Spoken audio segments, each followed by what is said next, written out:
Imagine calling for help in the dead of night, your hands shaking, your voice cracking as you whisper into the phone, and no one comes. The footsteps outside your door keep getting closer.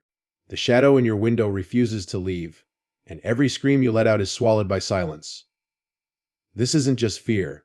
It's the nightmare of being truly alone when the police don't help. The night had settled over the small town with a heavy silence, broken only by the distant hum of passing cars on the highway and the occasional bark of a stray dog. Inside the old wooden house on the edge of the street, Sarah sat nervously by the window, her fingers drumming against the armrest of her chair.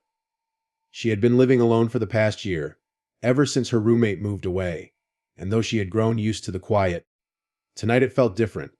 There was a weight in the air, something pressing down on her chest, as though the darkness itself was watching. Just as the clock struck midnight, the sound came, a slow, deliberate knock on her front door. Not the hurried kind of someone desperate to be let in, but a heavy, measured knock that echoed through the empty halls of the house. She froze where she sat, her breath caught in her throat, her heart pounding against her ribs like it was trying to escape.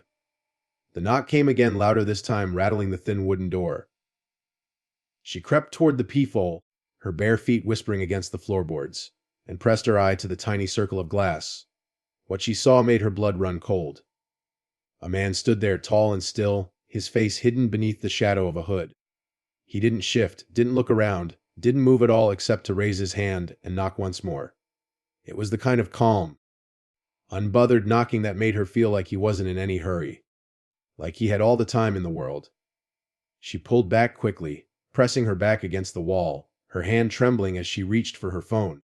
With shaking fingers, she dialed 911, her voice breaking as she whispered what was happening. The operator on the other end spoke with a rehearsed calmness, assuring her that someone would be sent to check the situation. Sarah clung to that promise, clutching her phone like a lifeline, but deep down a pit was forming in her stomach. She peeked through the peephole again, and the man was still there, not moving, not leaving, just standing as though he belonged to the night itself. Minutes passed like hours as she waited for the wail of sirens or the sight of flashing lights, but the street outside remained empty. The man shifted finally, tilting his head slightly, as if he could see her through the door, as if he knew she was pressed against the wall holding her breath. A shiver ran down her spine, and she locked every window and door she could reach, her heart hammering so loudly she was afraid he would hear it. She dialed the police again, desperation rising in her voice, but the answer was the same. They would get there when they could. She was left staring at the door, listening to the rhythmic knocking that never stopped, each strike against the wood echoing through the hollow silence of the house. And for the first time she realized help might not come at all. Sarah sat on the edge of her couch, clutching the phone so tightly her knuckles had turned white. The minutes dragged by, each one heavier than the last, and the knocking at the door had finally stopped. For a moment she allowed herself to believe that maybe he had gone, maybe her call to the police had been enough to scare him away. She leaned forward slowly, straining to hear any sound from outside.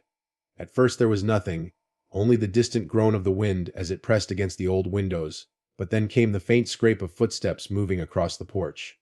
She froze, every muscle in her body tightening as the sound shifted, moving from the front door to the side of the house. Her mind raced, imagining him circling the property, looking for another way in. She whispered into the phone again, asking the dispatcher when the officers would arrive, her voice cracking under the weight of panic. The reply was calm but cold, a generic assurance that someone had been dispatched and she should stay calm and stay inside. It was like talking to a wall, her terror reduced to a routine call on a list of dozens they probably handled that night. Her pulse throbbed in her ears as she lowered the phone, the sense of abandonment hitting harder than the knocking ever could. The scraping outside grew louder, like fingernails dragging across the siding. She could picture him trailing his hand along the walls, listening for the weak points in the old house. The thought made her skin crawl. She rushed to the back door, turning the lock until it clicked firmly into place, then to the kitchen window, yanking the curtains shut. Every shadow seemed alive now, every creak of the floorboards made her flinch. She couldn't shake the feeling that she was being toyed with, that whoever was out there wasn't in a hurry, because he already knew the ending. Her phone buzzed suddenly with a new notification, and her heart leapt before she realized it was just a text from a friend. For a second, she considered sending a desperate message, but how would she explain it? She had already called the police. She should have been safe. Yet as the footsteps moved again, this time along the back porch, she knew she wasn't. She edged closer to the window and lifted the curtain just enough to peek out. The porch light flickered weakly, casting pale yellow across the wooden boards, and for a moment she thought the space was empty. Then she saw it. A shadow stretching unnaturally long, sliding across the porch like it belonged to someone standing just out of view. Her throat tightened, and she stumbled backward, nearly dropping her phone. Her shaking fingers dialed the police again, this time pleading, her voice breaking as she begged for them to hurry. The dispatcher repeated the same lines, but this time the words sounded hollow, rehearsed, meaningless against the backdrop of her growing fear. She pressed herself into a corner of the living room, clutching her phone like a weapon, listening to the sound of slow, deliberate footsteps pacing around her house, circling again and again, as though the walls themselves were shrinking around her and keeping her trapped inside with whatever waited in the darkness. The hours stretched into an unbearable blur as Sarah sat in the dim light of her living room, every muscle tense, every sound amplified by her pounding heartbeat. The pacing outside had slowed, but it hadn't stopped. Whoever was out there seemed to know exactly how to keep her on edge. Retreating into silence only to return with a sudden thud, or the creak of weight pressing against the wooden steps. She tried to tell herself it was just her imagination, that maybe the night was playing tricks on her. But deep down she knew better. The shadow she had glimpsed had been real, the footsteps were real, and no matter how many times she called the police, the help she so desperately needed wasn't coming. The air inside the house grew thick, heavy with fear, and Sarah found herself jumping at every small noise, a radiator hiss, the pop of wood contracting in the walls, even the sound of her own shallow breathing. Then, just as she thought she might be able to endure the silence, the sound returned, closer than ever. A faint tapping, not on the door this time, but against the glass of the living room window. She froze, her eyes locking on the curtains, and the tapping came again, deliberate and rhythmic, like someone drumming their fingers against the pane. Her breath caught in her throat, and she fought the urge to scream. Slowly, carefully, she edged toward the window, her hands trembling as she gripped the curtain. For a moment she hesitated, terrified of what she might see, but the silence that followed was even worse. With one swift motion, she pulled the curtain back, and her body went rigid. A face stared back at her through the glass, pressed so close that the fog of breath smeared across the surface. Pale skin, wide eyes that seemed too dark, too hollow, and a smile stretched far too thin across his lips. He didn't move, didn't blink, just stared at her as if memorizing her fear. Sarah stumbled back, nearly tripping over the edge of the rug, her heart slamming against her ribs. She clutched the phone to her ear again, her voice breaking into sobs as she told the dispatcher what she had seen. The operator's voice remained infuriatingly steady, telling her to remain calm, to lock her doors, to wait. She wanted to scream that she had already done all of that the man was here, watching her, inches away from breaking through. The tapping returned, heavier now, louder, until the glass rattled in its frame. She backed into the hallway, pulling the nearest lamp from the table and holding it in front of her like a weapon. The thought crossed her mind that maybe he was trying to lure her closer. Maybe he wanted her near the window when the glass shattered. The seconds dragged on, the rattling continuing until suddenly it stopped. She stood in the silence, gripping the lamp until her hands ached, and then she heard it. The sound of the front doorknob turning slowly, deliberately, as though someone had grown tired of waiting and was ready to come inside. The metallic rattle of the doorknob sent a shiver through Sarah's entire body. She pressed herself against the wall, gripping the lamp tighter, her eyes locked on the front door as if her stare alone could hold it shut. The sound was agonizingly slow, deliberate, like the person on the other side wanted her to hear every inch of the knob turning.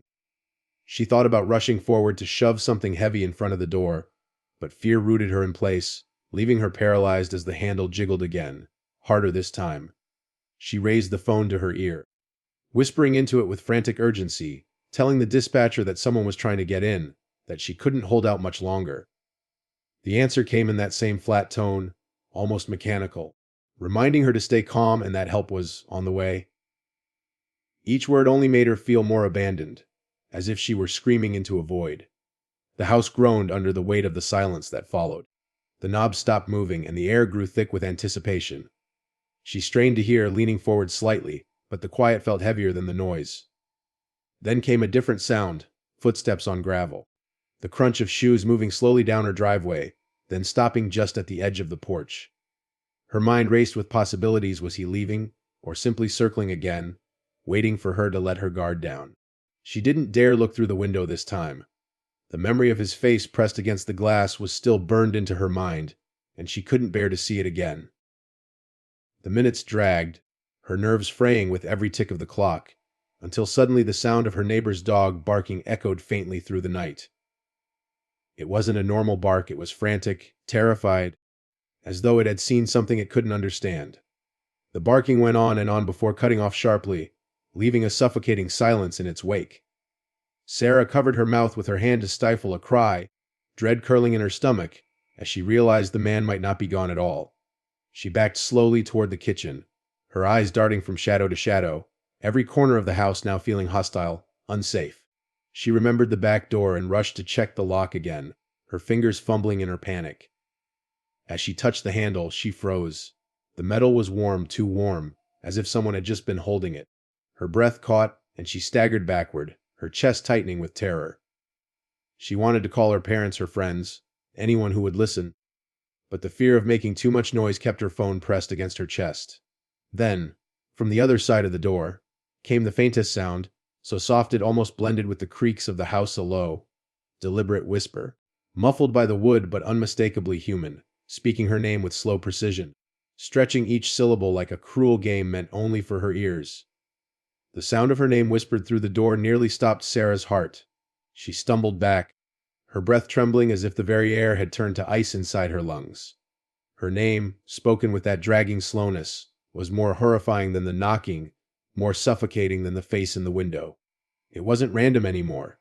Whoever was outside knew her, or at least wanted her to believe that he did. The thought made her skin crawl. She clutched her phone again, dialing the police for what felt like the 100th time, and when the dispatcher answered, her voice cracked as she begged them to understand, begged them to hear the terror behind her words. The reply was the same rehearsed calm, the same hollow promise that officers were patrolling nearby. It sounded less like reassurance and more like dismissal, like she was being tucked away into a box labeled, "Not urgent." The whisper came again, a little louder this time, followed by the soft dragging of fingernails against the door. Each scrape vibrated through the thin wood, setting her teeth on edge. She covered her ears, tears welling in her eyes, but the sound seeped in anyway, a constant reminder that she wasn't alone. The thought of fleeing crossed her mind, of running through the backyard and screaming into the night until someone listened, but the image of him waiting in the shadows stopped her. He was patient, too patient. If she stepped outside, she knew he would be there. Her eyes scanned the living room for something she could use as a weapon. The lamp felt fragile in her hand, hardly enough to stop someone determined to break in. She thought about the kitchen, the drawer where the knives sat neatly lined up, and the idea of holding one gave her a sliver of courage. She forced her legs to move, each step creaking against the old floorboards, every sound amplifying her fear that he could hear her. She reached the kitchen and pulled the drawer open, gripping the largest knife with trembling hands. The weight of it was both comforting and terrifying. She had never imagined herself holding something like this for anything other than cooking, but now it felt like her only chance at survival. The silence outside the door stretched on, and for a moment she thought maybe he had left, maybe her refusal to respond had bored him. She set the knife on the counter and leaned against the wall, her body shaking from exhaustion. Then, from the back of the house, came a sound she couldn't mistake, the faint creak of a window sliding open. Her blood ran cold as her eyes darted toward the hallway, her mind racing to remember if she had truly locked everything. She thought she had, but the sound was unmistakable. The dog's sudden bark earlier, the warm doorknob, the whisper of her name, it all connected in her mind, and the realization hit her like a punch to the chest. He wasn't just circling the house anymore. He was already inside. Sarah's grip on the knife tightened until her knuckles turned white, her breath shallow and uneven as she stared down the hallway. The sound of the window sliding open had been faint, but now the silence felt loaded, oppressive, as if the house itself were holding its breath. She strained to hear, every nerve alert, and then it came again, the unmistakable groan of a floorboard bending under the weight of a step. Her stomach knotted, and the knife trembled in her hands. He was inside. The thought was no longer a fear but a fact, one she could not outrun. Her phone slipped slightly in her other hand as she raised it to her ear, whispering into it with urgency that someone had broken in, that she wasn't safe, that she needed help immediately. The dispatcher's tone did not change, still flat, still robotic, repeating that officers were responding and she needed to remain calm. Sarah wanted to scream, to demand they understand that remaining calm was impossible, when death was just down the hallway, but her voice barely left her throat. She hung up, realizing no voice on the other end of the line was going to save her. She pressed her back against the kitchen wall, staring into the darkness of the hallway. The living room lamp still glowed faintly behind her, casting weak light that didn't reach the far end. The shadows stretched long and heavy, as though they could swallow anything within them. Another creak came, closer this time, deliberate, almost taunting. She thought about running for the front door, but her mind replayed the vision of his shadow outside, the smile on his face at the window, the whispered sound of her name. He was waiting for mistakes. If she fled blindly, she would be walking right into his hands. Her heart hammered as she slowly lowered herself into a crouch, knife held firmly, trying to steady her breathing. She remembered her father, once telling her that fear made noise louder, sharper, that hunters could hear panic before they saw it. She wondered if this man, this thing stalking her, was listening to her heartbeat the same way. Another step echoed through the house, and then the creak stopped. Silence. The kind of silence that made her ears ring, the kind that was worse than any sound. She couldn't tell if he was standing still, or if he had already moved closer, blending into the dark. Her eyes flicked toward the back door, the thought of escape tugging at her again. But just as she inched toward it, the faintest sound drifted through the air. A breath, low and drawn out, coming not from outside, and not from the hallway, but from inside the house itself, close enough that she could feel her skin prickle. It wasn't words this time, no mocking whisper of her name. Just the steady exhale of someone who knew she was listening, someone who wanted her to know he was there. Hidden in the same darkness that now pressed in on her from all sides, Sarah's entire body shook as the breath lingered in her ears, so close it felt as though it brushed against her skin. She swung the knife in front of her wildly, her eyes darting through the dim glow of the kitchen, but there was no one there, only shadows and silence. Her chest heaved, and sweat dripped down her temples as she pressed her back against the counter, trying to steady herself. The silence was unbearable, her mind screaming at her to move, to do something before he struck. Every second that passed felt like it was being stolen from her. She knew she was being toyed with, every sound calculated to push her closer to breaking. The phone slipped from her sweaty palm and clattered onto the tile floor. The sound exploded in the quiet like a gunshot. She froze, knife clutched tight, eyes wide, waiting for a response. At first there was nothing, and then it came, a loud bang from somewhere deeper in the house, like a door slamming shut with brutal force. Sarah's heart lurched into her throat. He wanted her to know he was moving, that he was in control, that this was his game. She bent down quickly, grabbing the phone again, her fingers shaking so badly she could barely press the screen. She tried calling 911 once more, her voice breaking as she begged them not to ignore her. This time, the call didn't even go through. All she heard was static, sharp and hissing, as if the line itself had been swallowed by the same darkness that had taken her house. She dropped the phone, realizing she was completely alone. The knife was all she had, and even that felt pitiful against the kind of terror closing in on her. A faint dragging noise scraped against the floorboards, moving slowly down the hall, deliberate and steady. It wasn't footsteps anymore, but something heavier, like wood being pulled across the ground. She strained to listen, her throat dry, and then realized it wasn't wood. It was fingernails, dragging along the walls as he crept closer, announcing his presence with a chilling rhythm. The sound grew louder, closer, until she could almost picture his hand reaching out from the shadows, tracing the walls as if to feel the bones of the house. Her fear pushed her into action. She ran to the living room, gripping the knife tighter, her eyes darting between the windows and the door. She wanted light, something to drive back the suffocating dark, so she flipped the switch on the lamp. The bulb flickered once, twice, and then went out, plunging her into thick blackness. She gasped, her pulse skyrocketing, her breath coming in ragged bursts. The darkness felt alive now, wrapping around her like a shroud. Then, in the suffocating silence, she heard something that made her legs nearly give out. A voice, clear and deliberate, speaking from the shadows just beyond her sight. Not a whisper this time, but a low, calm statement, as though the game was finally reaching its breaking point. The voice said, "I'm already inside, Sarah. I always have been." Sarah's knife slipped slightly in her trembling grip as the words echoed through the darkness, the calmness of the voice more terrifying than any scream. She spun in place, trying to pinpoint its direction, but it seemed to seep from the walls themselves, as though the house was carrying it from room to room. Her breath hitched, every nerve in her body on fire, her legs begging her to run but her mind locking her in place. She had never felt so exposed, so utterly powerless. The silence that followed was worse than the words, stretching on until her own pulse became the loudest sound in the room. A floorboard creaked directly behind her. She whirled around, knife raised high, but the darkness showed nothing. She took a step backward, then another, her foot hitting the corner of the coffee table, nearly sending her crashing to the floor. She steadied herself and pressed her back against the wall, the faint glow of the streetlight outside spilling, just enough light through the curtains to outline the shape of the furniture. She tried to focus, to search for movement, but every shadow looked alive. Every flicker of dim light became a figure waiting to lunge.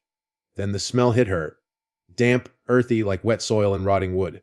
It wafted through the living room, heavy and suffocating, making her gag. It wasn't a smell that belonged in her house, and its sudden presence confirmed what she already feared. He was close, impossibly close. The dragging sound began again, nails against the wall, slow and taunting, drawing nearer with every scrape. She raised the knife higher, tears streaking down her face, whispering to herself that she had to survive, that she couldn't let him win. Her eyes darted to the hallway mirror, its glass catching a faint glimmer of light. At first it reflected nothing but the room behind her, and then for just a split second she saw him. A figure tall and thin, standing in the corner where the shadows pooled deepest. His face was obscured, but his outline was unmistakable. She spun toward the spot, but it was empty, the corner swallowed again by darkness. Her breath came in gasps as her mind wrestled between believing her eyes or fearing they had betrayed her. The silence stretched again, thick and oppressive, and then, without warning, the sound of glass shattering ripped through the house. She screamed, stumbling back as shards rained across the floor from the kitchen window. The noise reverberated through the walls, and in the chaos she could swear she heard laughter, low and broken, woven into the sound of breaking glass. She raised her knife, backing away toward the stairs, her bare feet crunching against the fragments beneath her. Every step she took upward, she imagined him following just behind, reaching out to drag her back into the darkness. The smell of earth grew stronger, the air colder, as though the house itself was being swallowed from the inside out, trapping her in a nightmare. She could not escape. Sarah stumbled up the stairs, her knife clutched so tightly her hand ached, each step feeling heavier than the last. The house groaned under her weight, the air pressing down on her shoulders like an invisible hand. She could hear the broken glass crunching below, something moving through it, deliberate and slow, each step measured as if mocking her attempts to get away. Her throat burned from the shallow gasps of air she dragged in, but she didn't dare make a sound beyond that, afraid it would guide him straight to her. At the top of the stairs she turned quickly, slamming the bedroom door shut and locking it, though the flimsy bolt gave her little comfort. She pressed her ear to the wood, her body rigid, listening for movement below. At first there was nothing but silence, then came the creak of the first stair. He was following. Her heart pounded so violently she thought it might give her away, beating like a drum that echoed through the walls. The stairs groaned one by one as he climbed, each sound deliberate, slow, savoring the suspense. She backed away from the door, raising the knife in front of her, her body trembling with every breath. She glanced around the room for anything to barricade the door but knew she would never have time. Then the sound stopped. No more creaking, no more steps. Just silence. She stared at the door, waiting every second dragging into eternity. Her mind screamed at her to move, to hide, but her legs refused. Then it happened. 3 sharp knocks against the bedroom door, loud and hollow, vibrating through the wood. She jumped, nearly dropping the knife, a whimper escaping her throat. The knocks came again, slower this time, each one rattling her bones. She pressed her hand over her mouth, trying to silence her sobs, but then she heard it, the low whisper of her name, curling through the cracks in the door, spoken like a promise. Her back hit the far wall, and she slid down to the floor, curling her knees to her chest, gripping the knife with both hands. Tears blurred her vision as she stared at the doorknob, watching, waiting. The silence returned once more, stretching until her ears rang with it.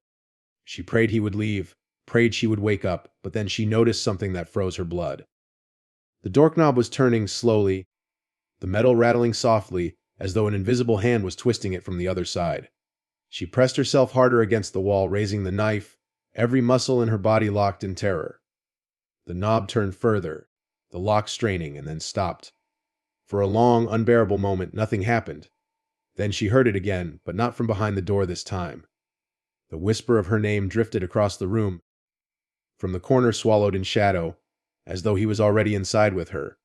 Waiting for her to see him, Sarah's eyes darted toward the corner of the room, the one the shadows seemed to cling to more heavily than anywhere else. Her breath caught in her throat, her entire body trembling as she raised the knife in front of her, the only thing separating her from the darkness. At first there was nothing, only the oppressive silence and her own shaking breaths, but then the shape began to emerge. Slowly, almost lazily, as if it enjoyed the anticipation, a figure shifted within the gloom. Its body was tall and thin, its movements unnatural, the kind that didn't belong to something entirely human. Sarah pressed herself against the wall, her mind screaming at her to fight, to run, but her body betrayed her, paralyzed by the enormity of her fear. The figure stepped forward, and as the faint light from the street caught its face, Sarah's stomach twisted. It was the same face she had seen at the window. Pale, stretched thin, its smile carved too wide across its mouth. But now it wasn't pressed against glass. Now it was in her room, inches away, its hollow eyes fixed directly on her. She let out a sob and swung the knife wildly, desperate, her blade cutting through empty air. The figure moved faster than she thought possible, slipping into her blind spots, circling her like prey. She screamed, lunging again, but it was as though the shadows themselves bent around it, protecting it from every strike. Her screams filled the room, muffled by the thick night pressing against the walls. She begged for someone to hear, someone to come, but the world outside remained silent, just as it had all night. No sirens, no neighbors, no help. She realized then that this was always how it was meant to be. The police had never come. The calls, the promises, the reassurances, all of it had been meaningless. She had been alone from the beginning, and now there was no one left to hear her final cries. The figure loomed closer, the smell of rot and damp earth choking the air. Its long fingers stretched out, reaching for her face, and Sarah swung the knife one last time, a desperate act of defiance. The blade connected with something solid, a sharp hiss filling the room, but in that instant, the lamp flickered back to life for just a moment. In the sudden light, the room was empty. No figure, no shadow, only Sarah on the floor, clutching the knife, her body shaking with sobs.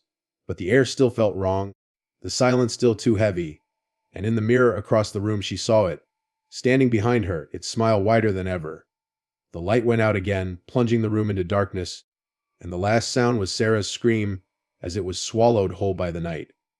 Thank you so much for staying with me through this chilling journey.